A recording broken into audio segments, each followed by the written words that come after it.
On a desolate rock in the middle of the sea, a veteran inherited nothing but a crumbling house and a husky named Balto. But when the dog began to scratch at the stone hearth, he uncovered a secret that could change everything. What they found will leave you speechless. The office of Sterling and Associates smelled of old wealth, the kind that lingered long after its usefulness had passed. The heavy mahogany panels and leather chairs seemed to sweat with it, trapping the air in a stale, suffocating haze. For Liam Croft, it was a cage. He sat rigid in his seat, his posture straight, his shoulders squared, habits etched into him from his years as a Navy SEAL. Outwardly, he looked calm, but inside every nerve was alert.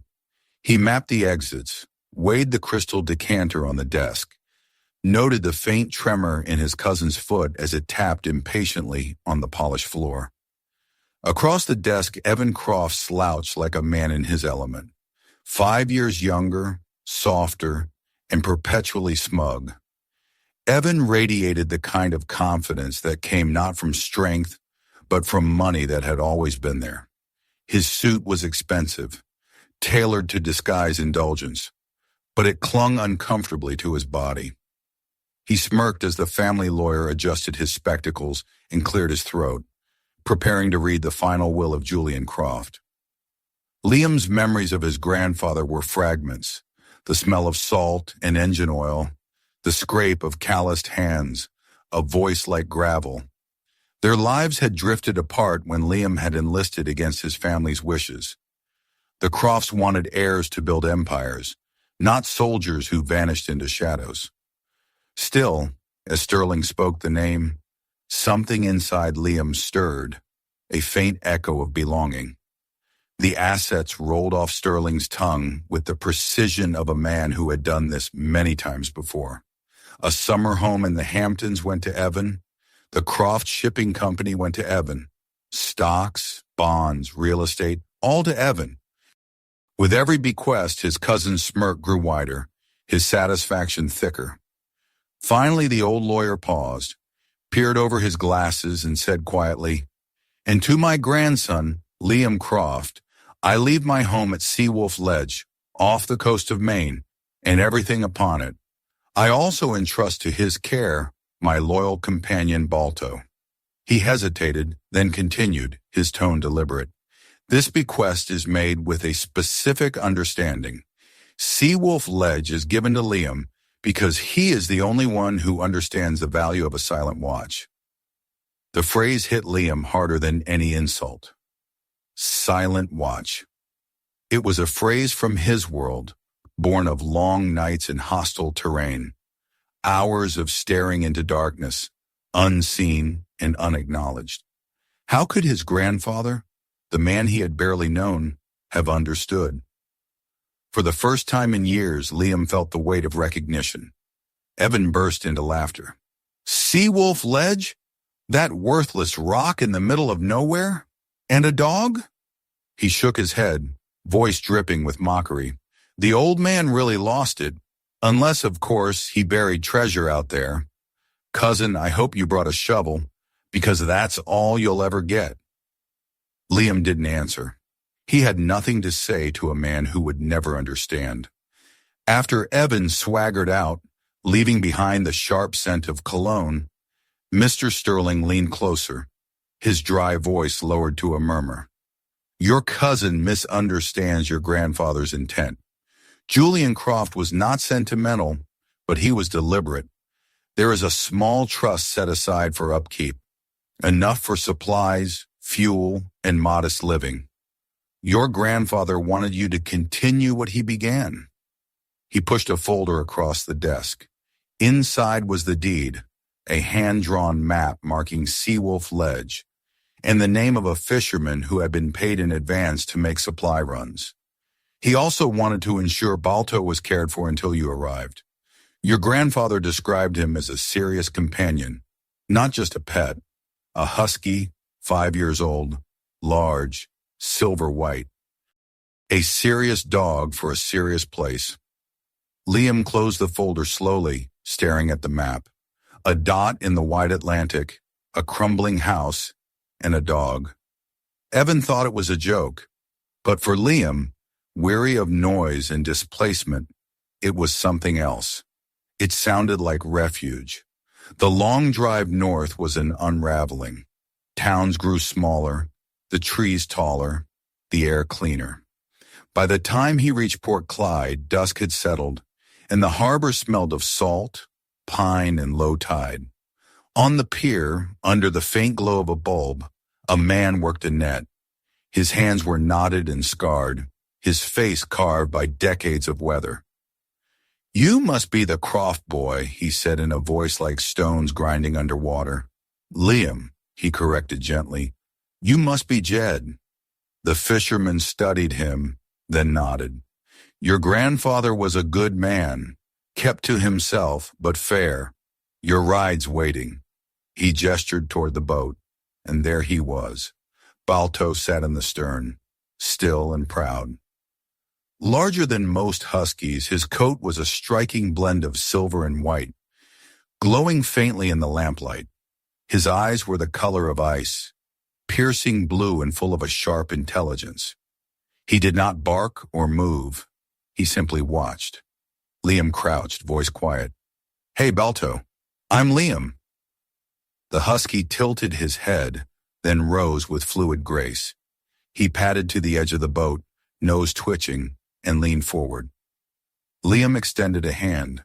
A cold nose touched his fingers, a silent spark of connection passing between them. Balto's tail gave a single, deliberate thump. Jed nodded. "Been waiting for you since Julian passed."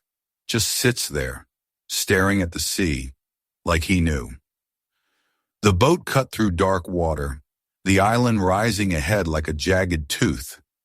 Seawolf Ledge looked harsh, unwelcoming, crowned by a crooked shack. But as Balto stood at the bow, ears high, body poised, Liam understood. This was not exile. This was inheritance, not of wealth, but of duty. When they reached the landing, Balto leapt onto the stone with effortless balance. He turned back, blue eyes fixed on Liam, waiting. The house above loomed, gray and broken, its shutters hanging, its wood scarred by storms. A place of silence, a place abandoned. Yet when despair threatened to close around him, Balto pressed against his leg, solid and steady, anchoring him in the moment. Liam dropped his bag inside the door, the sound echoing in the hollow rooms.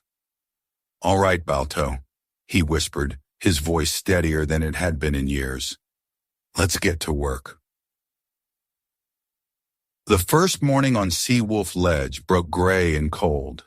The ocean lay stretched in every direction, restless under a pewter sky, its endless rhythm slamming against the granite base of the island. The house creaked and groaned like a ship long past its prime, the salt air having eaten away at its beams until every gust of wind made it shudder. Liam stood at the warped front porch, his boots planted against the uneven wood, and let the air fill his lungs. It was sharp, cold, but clean. Beside him, Balto sat tall and still, blue eyes fixed on the horizon, as if the husky were already performing his duty as a silent sentry. Their routine began almost immediately, born of necessity. The island demanded attention. The mooring for the boat had to be secured. Ropes frayed by the salt air needed replacing. Windows coated with a crust of sea salt had to be scraped clean if there was to be any light inside the house. Floorboards sagged underfoot, and the roof let in water with every gust of rain that blew from the Atlantic. There was no luxury here, only tasks that required strong hands and patience. For Liam, the work was grounding. Every swing of the hammer, every screw tightened, was an act that pushed back the ghosts that haunted his nights. Balto was no idle companion. He shadowed Liam constantly, his movements steady, his presence a quiet assurance. When Liam climbed the rocks to check the path to the small cove, Balto was already there, paws sure on the slick stone. When Liam repaired a shutter, the husky would rest nearby, ears twitching, eyes always scanning as though expecting danger. At night, when the silence pressed in too heavily, Balto lay close, his breathing deep and steady, a reminder that Liam was not alone on this jagged tooth of rock. The husky's instincts were uncanny. On days when the wind shifted suddenly, Balto would rise long before Liam noticed, nose raised, body tense, and within hours a storm would roll in from the horizon. He seemed to know the sea's moods, to understand when the tide would surge with dangerous force or when the calm was safe enough to fish. It wasn't long before Liam began trusting Balto's judgment as much as his own. Fishing became their ritual. Liam had found his grandfather's rods in a battered tackle box in a chest under the stairs. The wood was swollen, the metal rusted, but inside were tools of patience. Standing on the western edge of the ledge, Liam cast his line into the water, the motion slow, almost meditative. Balto sat nearby, as still as the rocks themselves, eyes fixed on the horizon. Hours passed like this, punctuated only by the cry of gulls or the sudden tug on the line. The meals they shared from those catches, cooked over a small fire pit shielded from the wind, were meager but satisfying. There was no banquet, but there was honesty, the raw kind of survival that made every bite feel earned. At night, the stars unveiled themselves in a sky unpolluted by cities. The Milky Way stretched above them like a river of light, and Liam often sat on the steps of the porch with Balto beside him, both of them staring upward in silence. The loneliness of his old life, the constant hum of the city, had been replaced by a different kind of quiet. Here solitude did not crush him. It shaped him, burned away the restlessness. It was during one of those nights that Balto first showed his other nature. Liam had woken from a dream with a start, heart racing, the echo of explosions ringing in his ears. He was slick with sweat, his breathing ragged. Before panic could consume him, Balto padded over, pressing his body against Liam's legs, pinning him to the present. The husky's head rested on his knee, eyes steady, and slowly the panic ebbed away. Liam realized then that this dog was more than an animal. He was a partner, a guardian. Weeks passed, each one pulling Liam deeper into the rhythm of the island. He began to notice the small details that his grandfather must have lived by. The particular groan each floorboard made, the way the wind sang through certain cracks in the wall, the patterns of waves striking the eastern cliffs. And always, Balto was there, guiding him, showing him things Liam might otherwise miss. It happened one rainy afternoon. The wind had forced them indoors, the fire in the stone hearth their only comfort against the damp chill. Liam sat in the faded armchair with one of his grandfather's old books, while Balto lay stretched out on the rug, head resting on his paws. For an hour, the room was filled only with the crackle of fire and the steady drumming of rain. Then Balto stirred. The husky lifted his head, ears twitching, and rose silently. His paws patted across the floor to the hearth. He sniffed at the broad slab of stone forming its base, then pressed his nose against it, whining softly. At first, Liam paid little attention, assuming the dog had caught the scent of mice. But Balto's persistence grew. He whined again, scratching at the stone with his paw, his movements urgent, focused, unlike anything Liam had seen before. "Easy," Liam muttered, setting the book aside. But Balto ignored him. The husky pressed harder, scraping claws against stone, then turned, fixing Liam with a stare as intense as any command. Those ice-blue eyes burned with insistence. Liam crouched beside him, running a hand along the cold stone. It felt solid, immovable, just part of the hearth. "There's nothing here," he whispered, but Balto only growled softly, nudging Liam's hand toward the seam where the stone met the floorboards. For a moment, irritation flickered through him, but memory returned. The dogs he had served with overseas, combat trackers who had saved entire teams by freezing at the scent of danger. He had learned long ago that a dog's instincts were never to be ignored. He trusted Balto now the same way he once trusted the man at his back in hostile terrain. Liam fetched a crowbar from the sea chest where he kept his tools. He wedged the steel tip into the narrow seam and heaved with his shoulder. At first, nothing happened. Then, with a groan that seemed to rise from the bones of the house, the stone slab shifted. Liam's pulse quickened. Balto barked once, sharp and triumphant, tail giving a deliberate thump. Together, man and dog lifted the heavy stone aside, revealing a hollow space beneath the hearth. The air that rose from it was cool and dry, carrying a faint metallic tang. Inside was a lead-lined cavity. Resting there, untouched for decades, lay two objects. The first was a book wrapped carefully in oilcloth, perfectly preserved. The second was a heavy brass key, machined with such intricate notches and grooves that it looked more like a piece of naval equipment than something that belonged in a home. Liam lifted the journal and unwrapped it with careful hands. On the first page was his grandfather's handwriting, precise and neat. My name is Julian Croft. In the year 1973, I was honorably discharged from the United States Navy, where I served as a senior acoustic engineer in the Sound Surveillance System project. Liam stared at the words, then at the Husky who sat watching him, eyes calm and steady. Balto had led him to this. The secret beneath the hearth was no accident.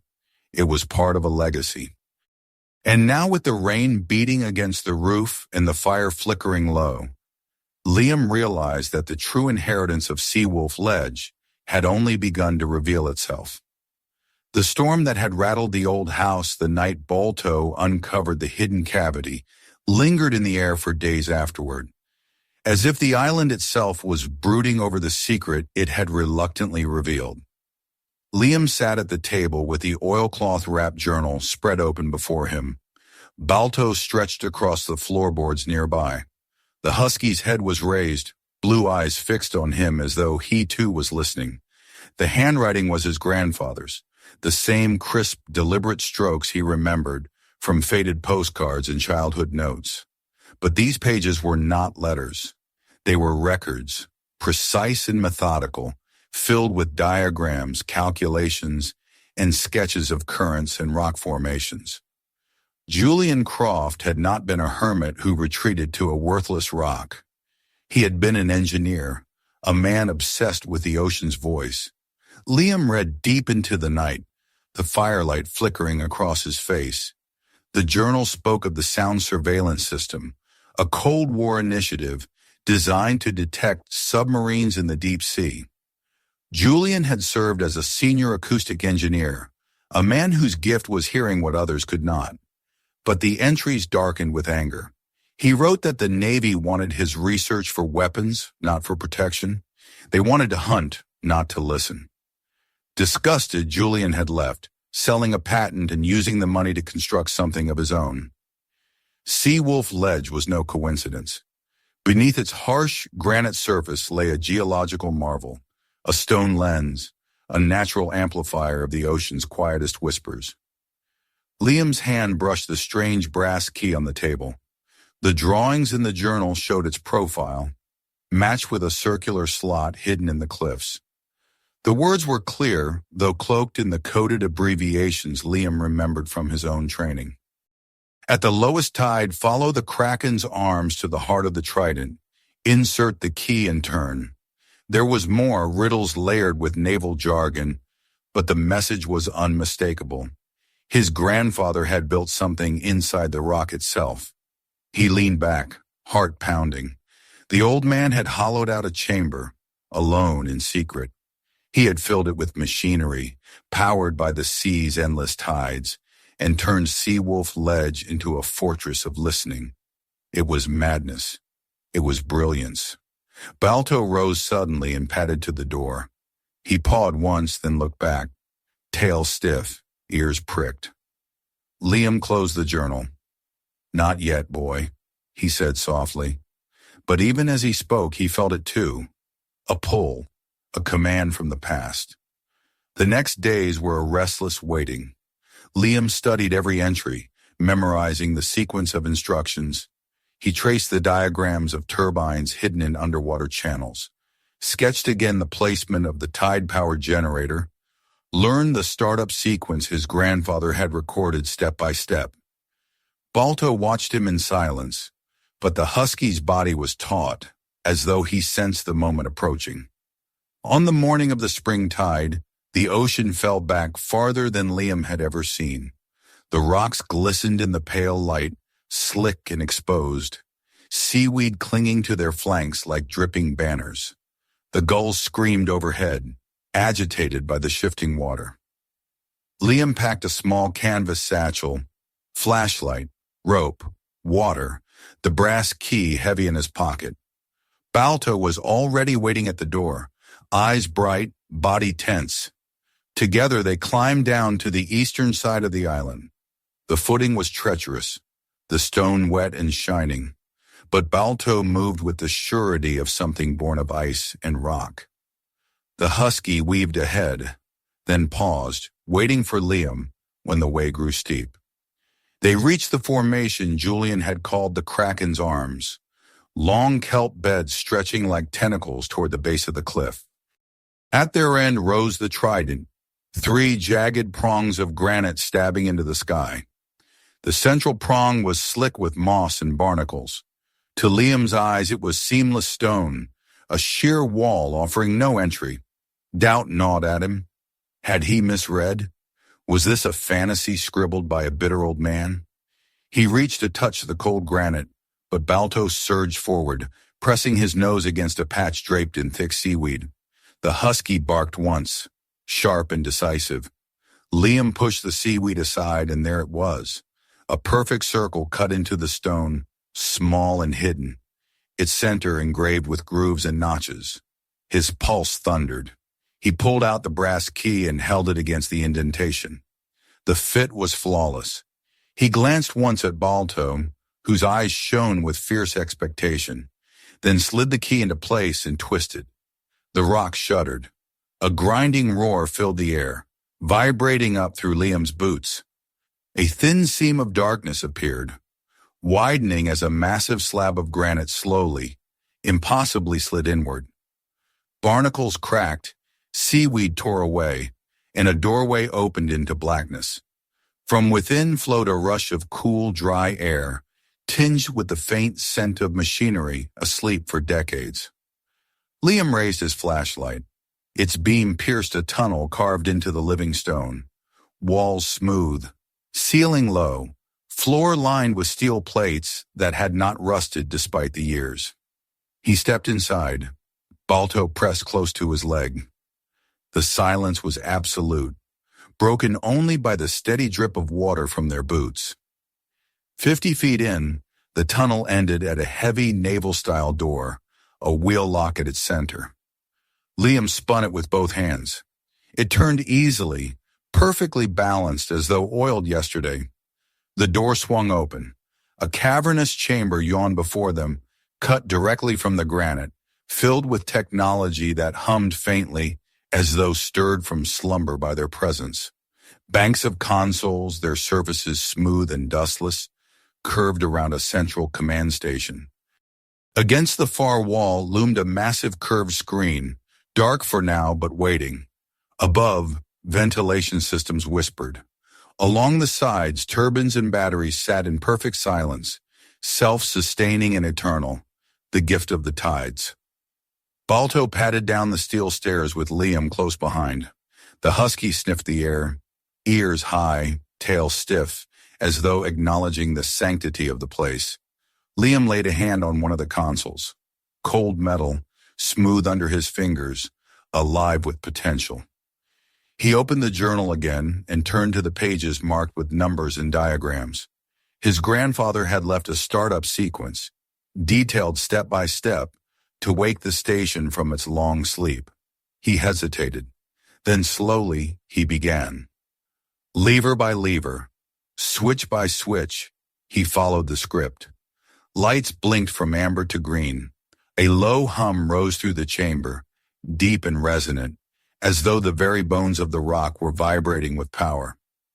Balto stood beside him, blue eyes fixed on the screen. When Liam pressed the final button, acoustic array online, the great curved wall came alive. At first it was data, scrolling text, maps, concentric circles radiating from a point labeled Seawolf Ledge. Then the screen transformed. Colors bloomed, pulsing and flowing, a living tapestry of sound. The ocean's voice, invisible to the naked eye, was rendered in waves of color. The slow, thunderous purple of a distant cargo ship, the flickering blue streaks of dolphins chattering, the green shimmer of shrimp beds. Beneath it all, a low red vibration, steady and eternal, the hum of the earth itself. Liam stood transfixed. His grandfather had not been chasing madness. He had built a way to hear the heartbeat of the planet. On the console, a plaque gleamed in the beam of the flashlight. Liam leaned closer. The inscription was engraved in his grandfather's unmistakable hand. Use it to protect, not to profit. The watch is now yours. Liam's throat tightened. He reached down, his hand brushing the thick fur at Balto's neck. The Husky's gaze was locked on the screen, his body steady, as if he too understood. The silent watch had passed to them both. The days that followed the awakening of the chamber were different. The old house above might have remained crooked and battered, but deep inside the granite heart of Seawolf Ledge, life had returned. The hum of turbines turning beneath the waves, the steady glow of servers waking from decades of dormancy, the pulsing symphony of sound on the great curved screen. All of it gave the place the strange aura of being both ancient and futuristic. For Liam, it was intoxicating. He would spend hours in the command chair, studying the colored waves of sound that represented ships, fish, currents, even the distant groan of the seabed itself. For Balto, it seemed natural. The Husky patrolled the catwalks with the same seriousness as he did the cliffs above, pausing often beside Liam, watching him as though he too understood the weight of the discovery. But the island was not theirs alone forever. Back on the mainland, Evan Croft had not let his grandfather's strange expenditures rest. The accountants he had hired continued to dig, and what they found enraged him. His inheritance had been drained over decades by a single asset, the worthless rock left to Liam. It was more than insult. It was theft, Evan told himself, theft of his legacy. When he saw invoices for steel, wiring, generators, marine construction, he knew the truth. Something had been built there. If not treasure, then technology. And if technology, then profit. 2 weeks later, under a sky bruised with gathering storm, the white hull of a sleek motor yacht carved its way toward Seawolf Ledge. On its deck stood Evan in an expensive waterproof jacket, his hair slicked neatly back despite the wind. At his side were 2 men he had hired for protection, Finn, small and sharp-eyed, constantly twitching, and Rook, a giant of a man with arms like tree trunks and a silence that felt more threatening than any words. Neither belonged on the sea, but they had been paid well enough to follow Evan's obsession. Liam was mending a fishing net near the broken porch when he heard it, the high-pitched whine of powerful engines, foreign and jarring against the natural rhythm of surf and gulls. Beside him, Balto stiffened, fur bristling, ears pricked. A low growl started in his chest, rising until it became a steady rumble. Liam rose slowly, eyes narrowing at the sight of the white streak cutting across the water toward the cove. He did not panic. Instead, the old calm returned, the measured stillness of a soldier assessing a threat. The yacht dropped anchor clumsily, and a black inflatable tender carried Evan and his men to the stone landing. They climbed awkwardly up the rocks, the storm wind already tugging at their clothes. Evan was the first to reach the top, his smugness flashing even as he fought for balance. "Cousin," he called over the wind, voice false and bright. "What a place you've inherited." Julian really did have a sense of humor, didn't he? Liam stood still by the house, Balto at his side, the Husky's growl deepening. He didn't answer. He forced Evan to climb the last of the rocks and approach. Finn followed, nervous eyes darting from Balto's teeth to the Black Sea. Rook lumbered silently behind, his heavy boots grinding the stone. Evan stopped a few feet away, his false smile twisting. "I've been looking through the records. Granddad spent a fortune on this rock. Materials, machines, men. Do you really think I'd believe he wasted all that just to live like a hermit? No, there's something here, and I've come to claim it." "You got your inheritance," Liam said evenly. His voice was low, flat. "This is mine." "Oh, come now," Evan sneered. "You think you're the rightful heir to his genius? Please, you're a broken soldier hiding from the world. Whatever he built here belongs to the Croft legacy, and that means it belongs to me." His eyes gleamed with greed. "Of course, I may have promised a few interested parties that I'd deliver. There are investors who would pay dearly for something new, something powerful, something hidden away by the Navy's cast-offs. They'll be here soon. And you, cousin, you'll step aside or you'll regret it." Liam's eyes hardened. In his chest, his heart beat once, steady and cold. He knew then this was no longer about family disputes or inheritance. Evan had already invited danger to this rock. The wind screamed suddenly, carrying salt spray that stung their faces. Balto barked once, sharp and urgent, turning his head to the west, where the sky was thickening into a wall of bruised purple. Liam's gaze followed, and he felt the air drop heavy with the pressure of a storm. It was coming fast, faster than he had expected. The sea began to rise, waves rolling higher, each crash against the granite sharper, angrier. The house shuddered under the assault of the wind. Shingles tore free, shutters slammed like gunshots. Evan and his men glanced nervously at the collapsing shack, but Evan's greed was stronger than his fear. He jabbed a finger at Rook. "Get the door open, now." Rook stepped forward, his bulk crashing against the wooden frame. The old timber splintered under the first blow. Balto snarled, stepping forward, teeth bared, body low, ready to strike. Liam laid a hand on the Husky's back. "Wait," he murmured. The dog froze, vibrating with tension. The second blow from Rook rattled the house to its bones. The roof groaned ominously. Water began streaming down through new cracks, dripping across the floor. The shack wouldn't hold. Liam's instincts screamed, and Balto seemed to sense it too.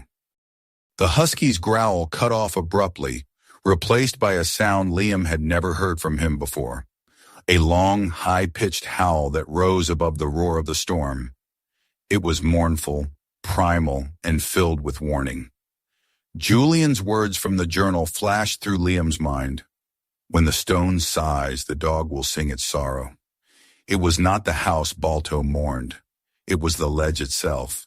The pressure of the storm, the waves slamming into the base, the vibrations echoing up through the granite. They were dangerous, destabilizing. The shack would be the first to collapse, but the whole top of the ledge could be compromised if they stayed. The third strike from Rook blew the door inward. Rain and sea spray blasted inside, scattering papers and debris. Evan shouted something, but Liam no longer listened. He grabbed Balto by the scruff and hauled him toward the hearth. With a heave, he shifted the heavy stone slab, revealing the hidden passage. "Down!" he commanded. Balto leapt inside without hesitation. Liam followed, pulling the slab back just as Evan's men surged forward into the house. Darkness closed around them, but the tunnel ahead led to safety. The hum of the station was faint but steady below, untouched by the storm. Balto trotted at his side, tail high, every step certain. Liam knew then that the island itself could crumble above them, but deep within the rock, the true inheritance would endure. And as the storm howled like a beast tearing at the world, Liam realized the greater danger had not yet arrived. The investors Evan had spoken of would not wait, and the chaos of the sea was the perfect cloak for a predator's approach. On the sonar screen in the chamber below, when they reached it, the ocean was no longer a calm chorus of colors. It was chaos, wild streaks of red and purple. The roar of the storm rendered in sound, but beneath it, moving deliberately, was a darker shadow, a submarine, small, fast, and closing in on Seawolf Ledge. Balto sat rigid at the base of the screen, eyes locked on the shifting patterns, a growl rising once more in his throat. Evan's greed had summoned something far worse than family betrayal. The storm was only the beginning. The storm raged with a fury that seemed intent on tearing Seawolf Ledge apart. Waves taller than houses slammed into the black granite base, sending fountains of salt water high into the air.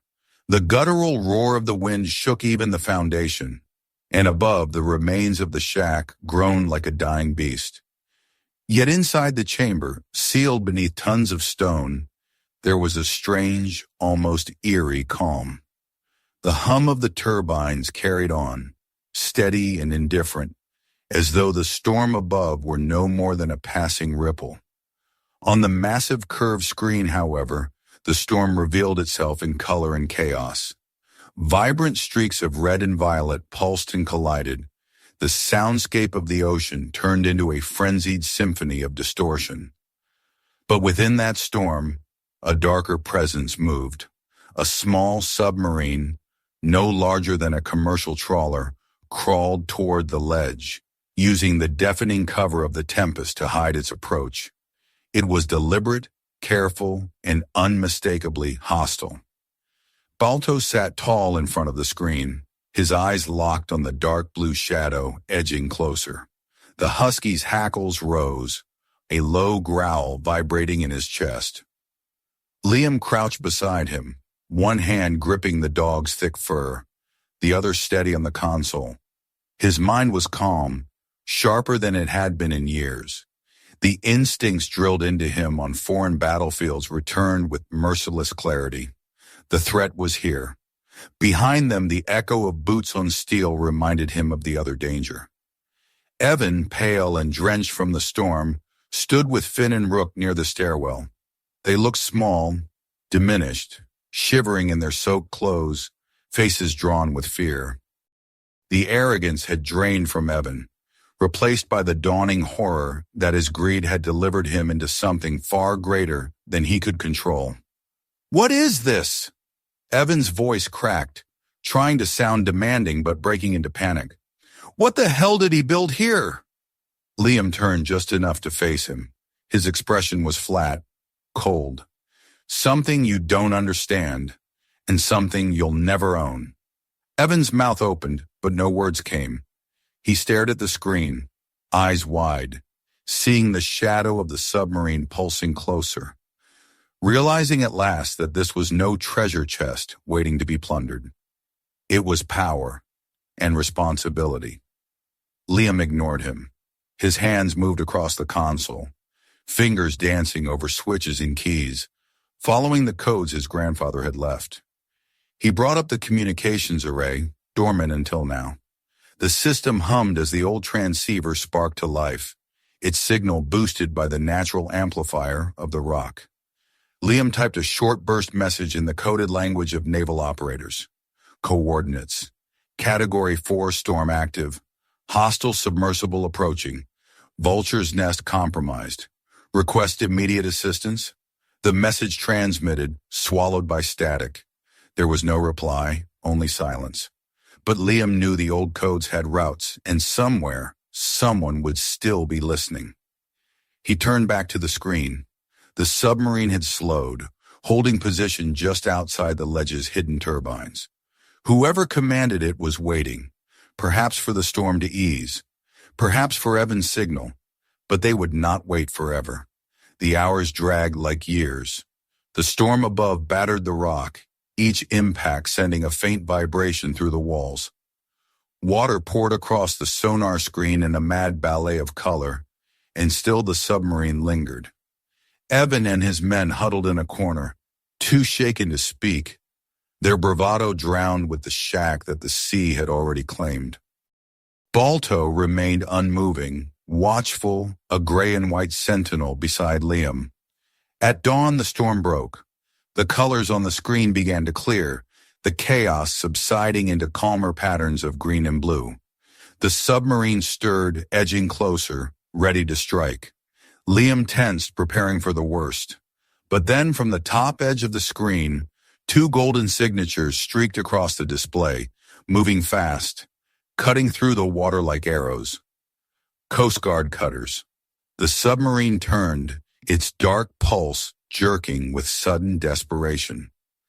It tried to flee, but the cutters split and bracketed it, closing the trap. The shadow slowed, then stopped entirely, caught in the net of the storm's aftermath and the weight of a country's defense.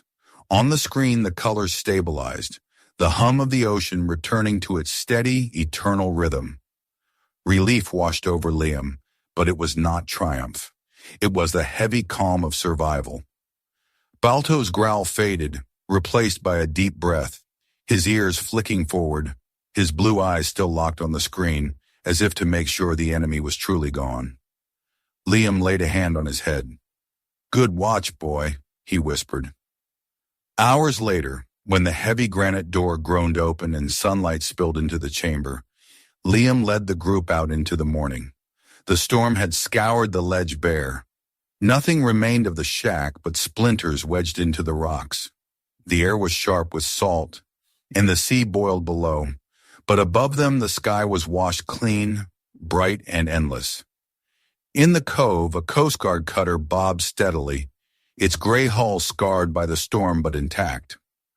On its deck stood sailors in helmets and rain gear, watching the ledge warily, and among them was a man in a crisp navy uniform, his hair white but his posture proud.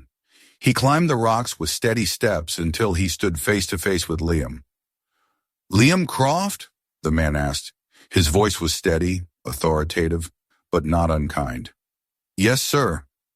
I am Admiral Hayes. I served with your grandfather on the SOSUS project many years ago. We always suspected he had gone off to build something, but none of us imagined this." He glanced at the sealed doorway in the cliff, awe flickering in his eyes. "It seems Julian was right to keep it from those who would misuse it, and it seems he was right to leave it to you." Hayes studied Liam for a long moment, then Balto. The Husky stood pressed against his master's leg, chest rising and falling, eyes sharp even after the long night. The Admiral's mouth curved in the faintest smile. "He trusted you both with a legacy. We'd like to make it official. Naval Intelligence is prepared to offer you a civilian contract. You would remain the operator and guardian of this station. The Silent Watch is yours now, to continue in his name." Liam looked past him, out at the sea. The horizon stretched endless and blue, the heartbeat of the world pulsing unseen beneath its surface. He felt Balto lean into him, warm and steady, his silent partner. The loneliness that had once consumed him was gone. He was not a broken soldier anymore. He was a guardian. He turned back to the Admiral. "I accept." Months later, a new structure stood on the ledge.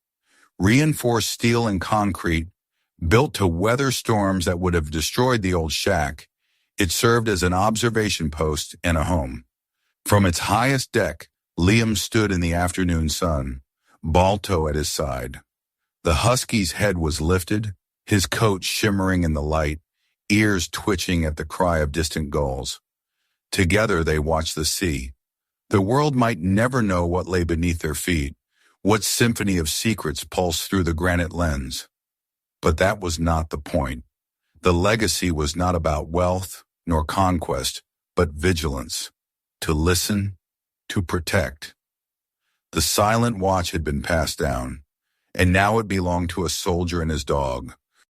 Balto leaned gently against Liam's leg, and for the first time in a long time, Liam smiled without the weight of ghosts. They were home, and the watch had only just begun. If this story of courage and loyalty touched your heart, don't forget to hit the like button, subscribe to the channel, and turn on the notification bell so you never miss a new story. And tell us in the comments, where in the world are you watching from?